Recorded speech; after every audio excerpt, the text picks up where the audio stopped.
شیعہ کے پاس نہیں جانا، ان کی تعزیت میں نہیں جانا، ان کے جنازے نہیں پڑھنے، نکاح ٹوٹ جائے گا۔ یار آپ آئی ڈی کارڈ بنوانے کے لیے جاتے ہیں، آپ پاسپورٹ بنوانے کے لیے جاتے ہیں تو دو خانے ہوتے ہیں۔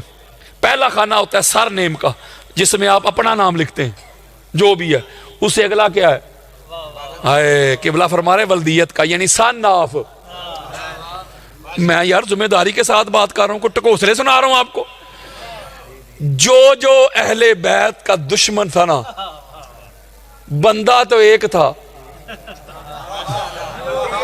بندہ ایک تھا، میں ذمہ داری کے ساتھ بات کر رہا ہوں۔ ولدیت کے خانے میں نام چار چار تھے۔ پتا چلا جس کے قلب میں، فواد میں، سینے میں اہل بیت کی محبت نہیں، مودت نہیں، تعظیم نہیں، توقیر نہیں، ذکر اہل بیت سے اگر اس کا سینہ ٹھنڈا نہیں ہوتا، چہرے پہ رونق نہیں آتی، مسرت نہیں آتی، خوشی نہیں آتی، ایسا بندہ اگر اس کی کیفیت ہے نا یہ، تو ایسا بندہ فتوے نہ تلاش کرے، جا کے ماں سے سوال کرے۔ ہم ان کو شیعہ سنی میں جو اڑ کے بیٹھے ہوئے، الجھا کے بیٹھے، تقسیم کر کے بیٹھے ہوئے، اور آج وقت ہے دنیا میں ان کو ماننا ہوگا۔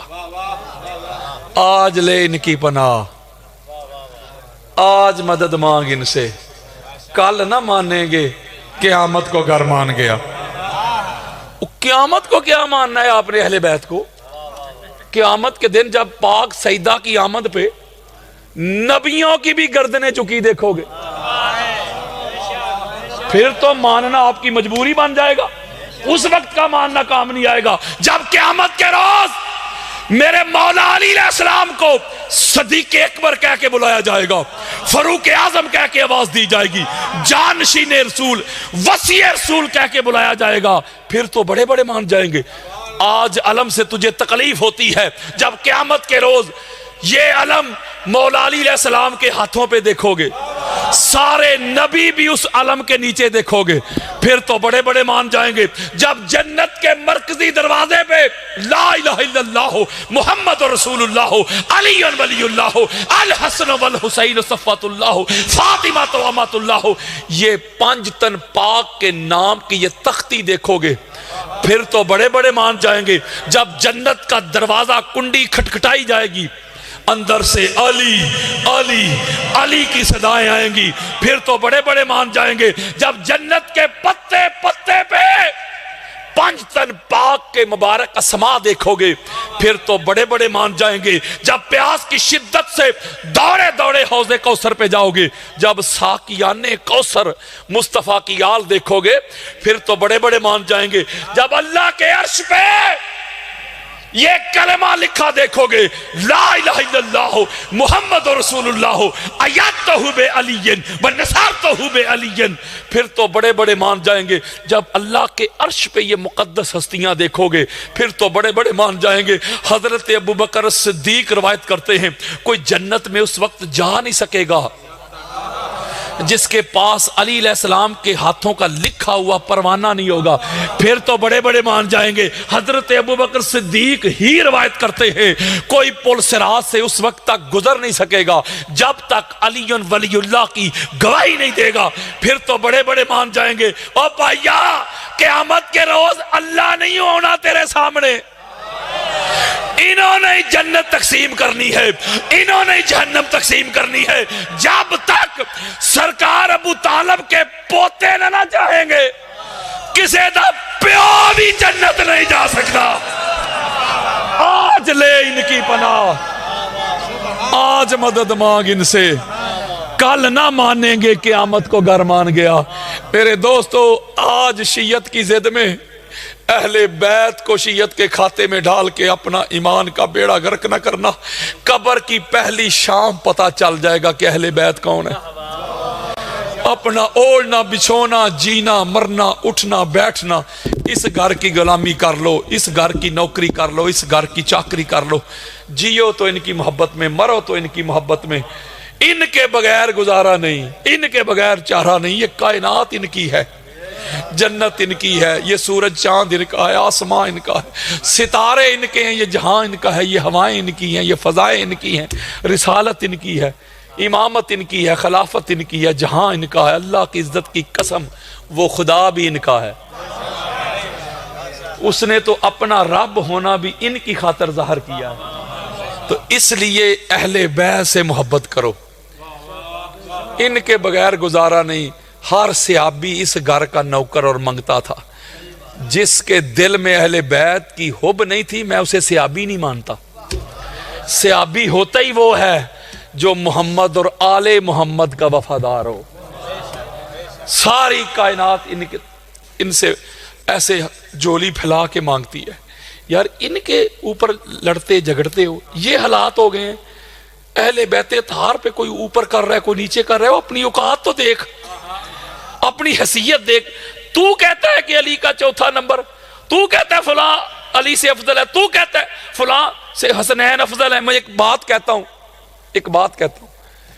کوئی بندہ میرے جیسا گناہگار ہو، وہ کسی سید کے ہاتھ میں بیعت کرے، وہ سید اس کی تربیت کرے، اس کو سیدھے راستے پہ لائے، بولو یار، اس کو انسان بنائے، کلمہ پڑھائے، تو وہ جو مرید ہے وہ کہے گا میں سید سے افضل ہوں، یا میں سید کے بیٹے سے افضل ہوں، یا بیٹی سے افضل ہوں۔ تو صحابہ جو تھے، صحابہ ذرا حضور سے پہلے ان کی حالت تو پڑھو، وہ کیا تھے؟ وہ کس ہستی نے صحابہ کو کلمہ پڑھایا؟ وہ بولو، کس ہستی نے شراب چھڑوائی؟ کس ہستی نے شرک چھڑوایا؟ پاک محمد نے۔ تو کس صحابی کی یہ جرأت ہے کہ وہ کہے کہ میں محمد سے، محمد کی آل سے افضل ہوں؟ بولو یار۔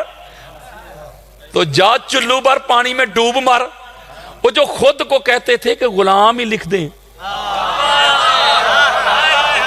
وہ کہتے تھے غلام ہی لکھ دو، یہی سرٹیفکیٹ کافی ہے، ان کو گھر والوں کے اوپر کرتا ہے۔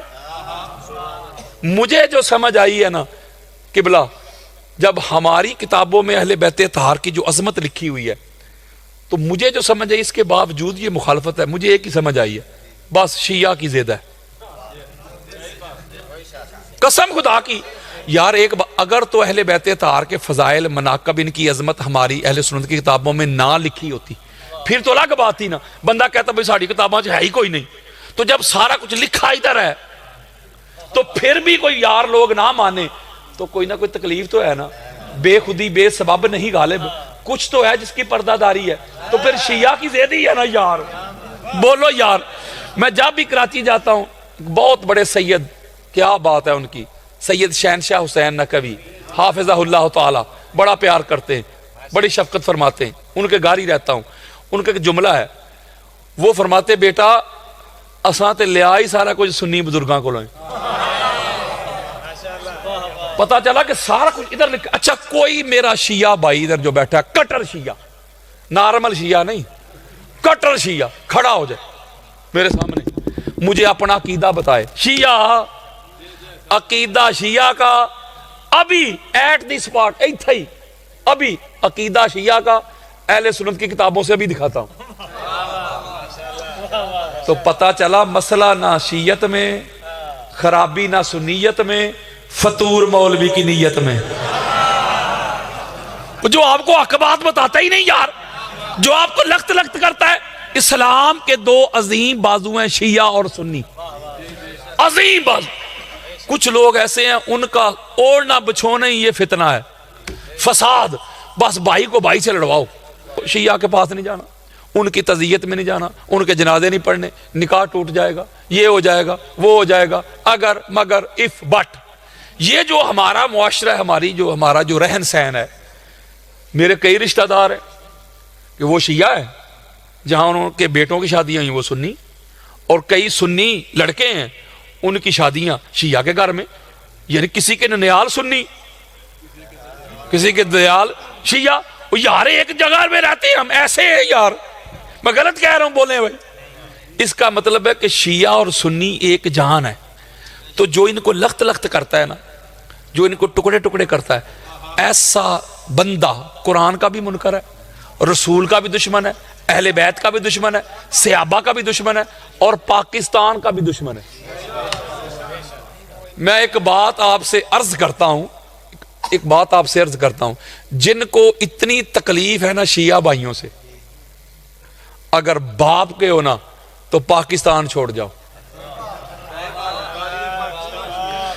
مفتی جی یہ ملک پاکستان تیرے پیو نے نہیں بنایا. جب پاکستان بنانا تھا پاکستان تو لیڈر ایک شیعہ تھا. بولو یار, لیڈر ایک قائد شیعہ, لیڈر شیعہ, رہبر شیعہ. ایک شیعہ لیڈر کے انڈر اہل سنت بھی آئے, دیوبند بھی آئے, اہل حدیث بھی آئے, بڑے بڑے پیر بھی آئے, سارے ملے, اتحاد ہوا, اتفاق ہوا, انفرادیت سے نکل کے اجتماعیت میں آ کے ضم ہوئے, میں چھوڑ کے ہم ہوئے.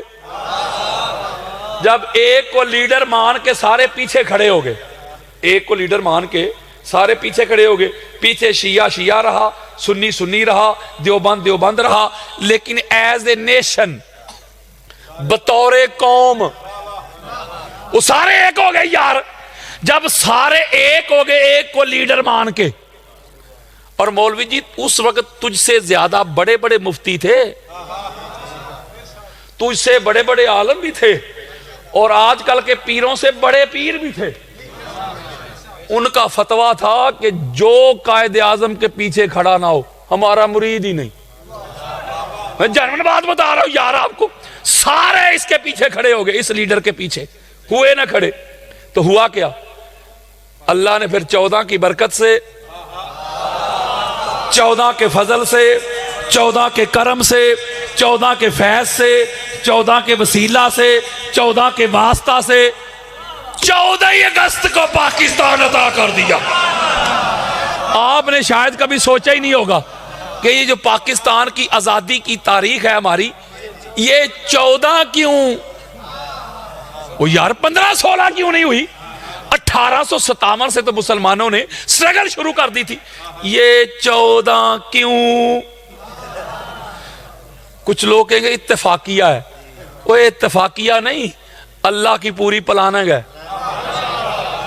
اللہ جانتا تھا کہ 14 کے نام پہ ملک دے رہا ہوں. 2 طبقات ہوں گے اس ملک میں بالخصوص, ایک 14 کو معصوم ماننے والا, اعلیٰ, عرفہ, منزہ, مصفہ, مجلہ, پاک, صاف, طاہر, مطہر ماننے والا, تے دوسرا سارے اکو جے والا, سارے ایک کیٹیگری. اللہ جانتا تھا جو 14 کو معصوم ماننے والے ہیں نا, ان کو تو 14 کے عدد سے بھی محبت ہوگی. وہ یارو وہ لاکھوں روپیہ خرچ کریں گے گاڑی کا نمبر 14 مل جائے, ہزاروں روپیہ خرچ کریں گے موبائل میں 5, 12, 14, 72 آ جائے. 14 کے ماننے والے تو 14 کے عدد سے بھی محبت کریں گے, لیکن منکروں پہ ایسا کیٹو پہاڑ گرایا اللہ نے. منکر بھی کہیں گے یار کل 14 ہے اور پرسوں 14 ہے, نیا لباس سلوائیں گے, بچوں کو پیسے دیں گے, ان کو غازی عباس کا علم اٹھانا شاید نصیب نہ ہو. ایک شیعہ کی تصویر والا, صرف پاکستانی نہیں, ایک شیعہ کی تصویر والا پاکستانی علم وہ بھی اٹھائیں گے, گھروں میں لگائیں گے, دفاتر پہ سجائیں گے, گاڑیوں پہ لگائیں گے. منکر بھی 14 14 14 کہہ کے 14 کا جشن منائیں گے. یہ 14 اگست کی حکمت ہے بھائی, اور قیامت تک رہنا جے 14 کا جشن. اوئے ہوئے نہیں سمجھے آپ, تو دوسرے پوائنٹ آف ویو سے مانتے ہیں نا 14 کو, منکر ایسے مانیں گے. اللہ منکروں کی زبان سے بھی 14 14 14 نکالے گا. اچھا جب مفتی صاحب نے کراچی میں میٹنگ بلائی تھی نا کہ عزاداری حسین کے جلوس روک دینے, علم اتار دینے, میرے بزرگ مجھے ملے جو فوج میں رہتے تھے 80s کے دور میں, وہ کہتے تھے ہم نے اپنی آنکھوں سے دیکھا تھا وہ لانتی, وہ عامر, اس نے علم پاک اتارے تھے. وہ اتارنے والا, اس گلیز کا نام بھی میں نے لینا پسند نہیں کرتا, وہ اتارنے والا خود اتر گیا تھا, ہواؤں میں اڑ گیا تھا. غازی کا علم کل بھی لہراتا تھا, آج بھی لہراتا ہے, قیامت تک لہراتا رہے گا. مفتی صاحب نے کہا بھائی شیعہ کے پاس ہی نہیں جانا, کراچی میں میٹنگ کر کے قریب ہی نہیں جانا, بچوں کو سکھایا، اتنی نفرت. میں کہتا ہوں مفتی کو الزامی جواب، قبلہ الزامی جواب سے کہتے ہیں جنجدہ منہ جدی چپیڑ. میں اسے الزامی جواب دیتا ہوں، میں نے کہا مفتی باپ کہنا تو باغ شیعہ سے، تیری جیب میں شیعہ، تیرے گھر میں شیعہ، تیرے بینک بیلنس میں شیعہ، تیرے سر پہ شیعہ، تیرے دفتر پہ شیعہ، تیرے گھر میں شیعہ، تیری گاڑی میں شیعہ، تیرے وائلٹ میں شیعہ، تیری چندے کی گرائی میں شیعہ، تیری فنڈ کلیکشن میں شیعہ، اور تیری زکوٰۃ کی کلیکشن میں شیعہ، تیری گھر والیوں کے پرس میں شیعہ. باغ جدھر جدھر جائے گا شیعہ کو آگے پائے گا. لوگوں کو شیعہ سے نفرت سکھاتا ہے، خود شیعہ کو سینے سے لگائے پھرتا ہے. لہٰذا ایسے عناصر جو ہیں ان کو فنڈنگ ہوتی ہے. میں جینوین بات بتا رہا ہوں، چاہے وہ ریال کی صورت میں ہو، چاہے وہ ڈالر کی صورت میں ہو، یا انڈین کرنسی کی صورت میں ہو، مال ملتا ہے. وہ کہتے ہیں بھائی کو بھائی سے لڑواؤ، شیعہ سنی کو لڑوا کے رکھو، کام چوک کے رکھو. اور ہم اتنے سادہ ہیں، ہم لڑ رہے ہیں. یہ نہیں دیکھ رہے کہ میں پاکستان کے اداروں کو، پاکستان کی ایجنسیوں کو، پاکستان کی عدلیہ کو اور پاکستان کی سو کالڈ حکومت کو یہ پیغام دیتا ہوں کہ حسینی تو ہوتے ہی بڑے پرامن ہیں. پہچانو کون ہے ملک پاکستان کا دشمن. یہ جو آج کل پاکستان کے بڑے مامے نہیں بنے پھرتے، ذرا ان کی تاریخ پڑھ کے دیکھو، ان کے بڑے چاہتے ہی نہیں تھے کہ ملک بنے. وہ میں ذمہ داری کے ساتھ کہہ رہا ہوں، قائد اعظم کے خلاف کھڑے ہوئے تھے ان کے بڑے، کانگریس میں کھڑے ہوئے تھے، اور آج بڑے یہ ٹھیکیدار بنے ہوئے ملک پاکستان کے. ملک پاکستان کا خواب دیکھنے والا بھی حسینی اور اس کو تعبیر دینے والا بھی حسینی. یہ حسینیوں کا ملک ہے یار. یہ جو مولوی صاحب آج کل بڑا رولا ڈالا ہے اس نے بل کا، یہ جو بل اس نے رات کی تاریخی میں پیش کیا ہے، یہ پاکستان کا 1973 کا آئین بھی یہ کہتا ہے، 1935 کا برطانوی ایکٹ بھی یہ کہتا ہے، پھر انٹرنیشنل جو لا ہے وہ بھی یہ کہتے ہیں، قرآن بھی، حدیث بھی، پھر اہل بیت اطہار کی تعلیمات بھی، صحابہ کے اقوال بھی، محدثین مفسرین کی آراء بھی. یہ سب کا اجماع ہے کہ اگر کسی ملک میں، اسلامی مملکت میں کوئی ایسا قانون بنے، ایسا آئین بنے جس کا تعلق براہ راست مذہب سے ہو، تو اس ملک میں جتنے بھی سکول آف تھاٹ ہیں، یعنی شیعہ، سنی، دیوبند، اہل حدیث، ان کے جو جید علماء ہیں ان کے سامنے وہ بل پیش کیا جائے. وہ اس بل پر گفتگو کرے، بحث کرے، جرا کرے، اس کے سیاق و سباق کو دیکھیں گے، اس کے مثبت پہلو دیکھیں گے، اس کے منفی اثرات چیک کریں گے، اس کا مس یوز، غلط استعمال دیکھیں گے. جب اس پر بحث کر کے سارے اپنا اجماع ثابت کریں گے تو پھر وہ بل قانون بن کے اس ملک کے دستور کا حصہ بنے گا. میں پوچھتا ہوں اس مفتی سے، بتا تو نے کس شیعہ عالم کے سامنے رکھا وہ بل؟ کس سنی عالم کے سامنے رکھا؟ کس دیوبند کے سامنے؟ کس اہل حدیث کے سامنے؟ اور پھر وہ جو ہماری اسمبلی ہے، اللہ ماشاءاللہ، ہمارے ملک میں تو قبلہ وہ بھی مذہبی امور کے وزیر بن جاتے ہیں جن کو قل ہو اللہ بھی نہیں آتی. یارو یہ فیصلہ کریں گے مذہب کا؟ انہوں نے آنکھیں بند کر کے ٹھا ٹھا کر کے جو موریں لگائی ہیں، وجہ کیا تھی؟ اس ملک میں صحابہ اور اہل بیت کے نموز کا آلریڈی پہلے سے قانون موجود ہے. 295A جو ہے ناموس رسالت کا، اے جو ہے یہ صحابہ اور اہل بیت کا ہے. تو پھر اس کے باوجود بھی مفتی کو مسئلہ کیا تھا؟ میں بتاتا ہوں کیا مسئلہ تھا. یہ صحابیت کی آڑ میں یزید کو رضی اللہ کے لوانا چاہتے ہیں. یہ یزید کو شیلٹر فراہم کرنا چاہتے ہیں، یہ یزید کو رحمت اللہ کلوانا چاہتے ہیں، یہ یزید کو امیر المومنین بنوانا چاہتے ہیں، یہ یزید کو جنت میں گھسیڑنا چاہتے ہیں. نہ، میں ذکر حسین کروں گا ہر چوک پہ. مفتی رہ گیا تیرا یزید میرے جوتے کی نوک پہ. ہم سے دشمنان اہل بیت کا احترام نہیں ہوگا.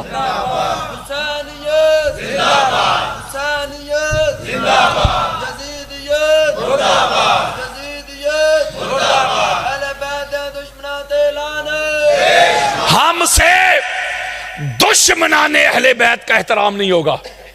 یہ جو انہوں نے ٹائٹل رکھا ہوا ہے نا، دفاع صحابہ اور ناموس صحابہ اور اہل بیت، کتنا خوبصورت ٹائٹل ہے. ٹائٹل پہ ہے کسی کو اعتراض بولے یار، یہ وہی ٹائٹل ہے اسی طرح کا جیسے جنگ صفین میں جو مولا علی علیہ السلام کے سامنے تھا نا، باطل لشکر، وہ جہنمیوں کا لشکر، جہنم کی طرف بلانے والوں کا لشکر۔ میں کہہ رہا ہوں پڑھ بخاری، بے عشق علی جو پڑھتے ہیں بخاری، آتا ہے بخار ان کو، بخاری نہیں آتی۔ انہوں نے بھی ایک نعرہ لگایا تھا، وہ کہتے تھے حکم اللہ کا چلے گا۔ کتنا خوبصورت نعرہ ہے۔ جب مولا علی علیہ السلام کی بارگاہ میں ان کا نعرہ پہنچا نا، غلاموں نے کہا حضور وہ تو یہ نعرہ لگا رہے ہیں، تو مولا نے فرمایا نعرہ بڑا خوبصورت ہے لیکن ان کے نعروں کے اندر نجتوں میں کھوٹ ہے۔ تو نعرہ ان کا بھی کتنا خوبصورت ہے، نموس صحابہ اور اہل بیت، لیکن صحابیت کی آڑ میں یہ مدینہ کا لیبل لگا کے اندر پھکی شام کی بیچنا چاہتے ہیں۔ یہ تمہارا شام کا چورن ادھر بکنے والا نہیں، یہ حسینیوں کا ملک ہے۔ اہل بیت نبوت کے دشمن کل بھی لانتی تھے، آج بھی لانتی ہیں، کوئی ان کو رضی اللہ نہیں کہے گا۔ وہ بل ان کے منہ پہ اچھا جب یہ بل آیا نا تو میں نے 1.5 گھنٹے دلائل دے کے اس کا رد کیا۔ میں نے کہا یہ بل فتنہ ہوگا اس ملک میں، پتہ کیوں؟ یہ جو ہمارا معاشرہ جو سوسائٹی ہے، آپ کو نہیں پتا مذہبی جنونیت کہاں پہنچ چکی ہے۔ مولوی صاحب کسی دکاندار سے ادھار لینے چلے جائیں نا، وہ سودا سلف، تو وہ دکاندار مولوی صاحب کو ادھار نہ دے تو مولوی صاحب کہتے اے گستاخے سے ابا ہو گیا۔ وہ میں جنون بات بتا رہا ہوں یار، ہمارے معاشرے میں اپنا جو ذاتی حسد اور بغض، اناد اور کینہ عداوت نہیں ہوتی، ذاتی یا سیاسی مقاصد، اس کے لیے ہم مذہب کا کارڈ کھیلتے ہیں۔ یہ دیکھا نہیں آپ نے، فلاں واجب القتل، گستاخے سے آبا، ملعون ہو گیا، خارج ہو گیا، نہ جانے کون مار دے کافر کہہ کے، شہر کا شہر ہی مسلمان بنا پھرتا ہے۔ میں نے کہا تھا یہ بل تو ان کو کھلی چھٹی دے دے گا، یہ تو کھلا پرمٹ مل جائے گا، یہ تو فتوے دے دیں گے، اس کو مار دو، وہ گستاخ، وہ یہ وہ۔ تو پنڈی کے مفتی صاحب نے آ کے بیان دیا میرے خلاف، کہتا نہیں یہ تو بل ہی بڑا خوبصورت ہے، یہ تو ان کو تکلیف، بڑی خاص بات دے رہا ہوں، یہ ان کو تکلیف ہو رہی جو چاہتے ہیں کہ صحابہ کی گستاخی ہو، نقل کفر نباشت۔ اللہ دا انصاف ویکھو، وہ جو کہتا تھا نا بل بڑا خوبصورت ہے، لو جی پہلا پرچہ ہوتے تو ہی ہویا جائے۔ اب آ کے پتا کیا کہتا ہے، وہ میرا مقصد یہ نہیں تھا، میری زبان پھسل گئی، سبقت لسانی ہو گئی، سلپ آف ٹنگ ہو گئی، میرے منہ سے صحابی کا نام نکل گیا، میں معافی چاہتا ہوں، یہ وہ اگر مگر۔ میں نے کہا اب کیوں روتا ہے؟ یہی بات میں نے کی تھی، میں نے کہا تھا یہ بل تو ایک بہت بڑا فتنہ ہے یار، اگر اس بل کو مان لیا جائے نا، میں جنون بات کہتا ہوں سینہ چوڑا کر کے، اگر اس بل کو مان لیا جائے آپ میری طرف، نہ بخاری بچیں گے، نہ مسلم، نہ ترمذی، نہ ابو داؤد، نہ نسائی، نہ ابن ماجہ، نہ حاکم، نہ قسطلانی، نہ اسقلانی، نہ سیوطی، نہ بیکی، نہ طبرانی، نہ قاضی عیاض، نہ ابن حجر مکی، نہ علامہ لوسی، نہ فخر الدین رازی، نہ جلال الدین سیوطی، نہ قاضی ثناء اللہ پانی پتی، نہ مولانا مدودی، نہ ابو حنیفہ، نہ شافعی، نہ مالک، نہ احمد بن حنبل۔ اگر اس بل کو مان لیا جائے تو مجھے کوئی ایک امام بھی بتا جو بچ جائے۔ پکی گل ہے، جتنے حقائق قرآن نے کھول کھول کے بیان کیے ہیں نا، پھر لا فتویٰ اللہ تے بھی۔ وہ یار قرآن پڑھ، انفال اپنے گھر کا ترجمہ پڑھ، انفال پڑھ کے دیکھ، احزاب پڑھ کے دیکھ، حجرات پڑھ کے دیکھ، کس طرح اللہ نے محمد اور آل محمد کے دشمنوں کو ننگا کیا، اور لا دیتے فتویٰ۔ یہ پتہ نہیں ان کو ٹھیکیدار کس نے بنا دیا ہے، وہ ٹھیکہ کس نے ان کو دے دیا ہے۔ ایسے فتنہ پرور عناصر، خدا کی عزت کی قسم میں پیغام دیتا ہوں آپ کو، شیعہ سنی بھائیو مل کے رہو، ملا دو بائی بائی، اللہ سلامت رکھے، شیعہ سنی بائی بائی۔ ہاں جی بالکل، شیعہ سنی بائی بائی تے ناس بھی ادی شامت آئی۔